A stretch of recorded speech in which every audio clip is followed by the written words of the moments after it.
ನನ್ನನ್ನು ಆಚೆ ಪದಕ್ಕೆ ತಲುಪಿಸಿರಿ ಎಂದು ಕೇಳಿಕೊಳ್ಳುತ್ತಾರೆ. ಕನಕದಾಸರ ದೇಹದ ಆಕಾರವನ್ನು ನೋಡಿದ ಅಂಬಿಗರು ಇವನ್ಯಾರೋ ಹುಚ್ಚಿನಿರಬೇಕೆಂದು ತಿಳಿದು ಕಡೆಗಣಿಸುತ್ತಾರೆ.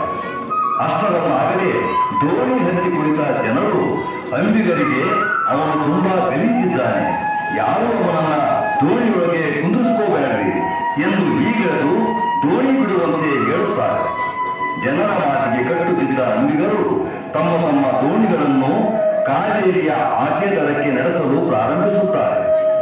ಈ ವ್ಯವಸ್ಥೆಯನ್ನು ನೋಡಿದ ಕನಕದಾಸರು ತಮ್ಮ ಮನದಲ್ಲಿ ಕಾವೇರಿ ಮಾತೆಯನ್ನು ತನ್ನ ಆರಾಧ್ಯ ದೇವ ಆದಿಕೇಶವನನ್ನು ನೆನೆಯುತ್ತಾ ನದಿಯ ಪಕ್ಕದಲ್ಲೇ ಇದ್ದ ಬಾಳೆ ತೋಟದಿಂದ ಒಂದು ಬಾಳೆ ಎಲೆಯನ್ನು ಕಿತ್ತು ತಂದು ಗಂಗಾ ಮಾತೆಗೆ ನಮಸ್ಕರಿಸಿ ಅವಳ ಉಡಿಯಲ್ಲಿ ಬಾಳೆ ಎಲೆಯನ್ನು ಹಾಕಿ ತಾವು ಅದರ ಮೇಲೆ ಕುಳಿತು ನದಿಯನ್ನು ದಾಟುತ್ತಿದ್ದಾರೆ.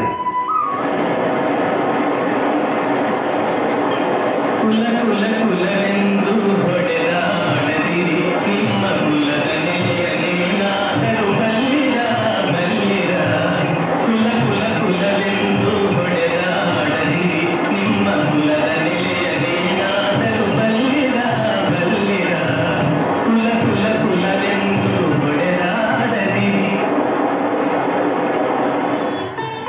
ಈ ರೀತಿ ಆಚೆ ದಡವನ್ನು ಸೇರಿದ ಕನಕದಾಸರು ಅಲ್ಲೇ ಪಕ್ಕದಲ್ಲಿದ್ದ ಒಂದು ಬಂಡೆಗಲ್ಲಿನ ಮೇಲೆ ಕುಳಿತುಕೊಳ್ಳುತ್ತಾರೆ.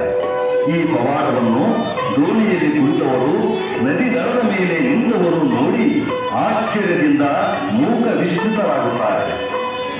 ಇವರು ಸಾಮಾನ್ಯ ಮನುಷ್ಯರಲ್ಲ, ದೈವ ಪುರುಷನೇ ನಿಜ ಎಂದು ಅಂಬಿಗರು ಜನರು ಎಲ್ಲರೂ ಓಡಿ ಬಂದು ಅವರ ಪಾದಕ್ಕೆರಗಿ ನೀವ್ಯಾರು ಅಂತ ಗೊತ್ತಿಲ್ಲದೆ ನಾವು ನಿಮ್ಮನ್ನು ಕೀಳಾಗಿ ಕಂಡ್ವಿ, ದಯಮಾಡಿ ನಮ್ಮನ್ನ ಕ್ಷಮಾ ಮಾಡ್ರಿ, ಈಗ ನಾವು ಮಾಡಿದ ದೋಷ ನಿವಾರಣೆಗೆ ಏನು ಮಾಡಬೇಕು ಹೇಳ್ರಿ, ಮಾಡ್ತೀವಿ ಅಂತ ಕೇಳ್ಕೊಳ್ತಾರೆ.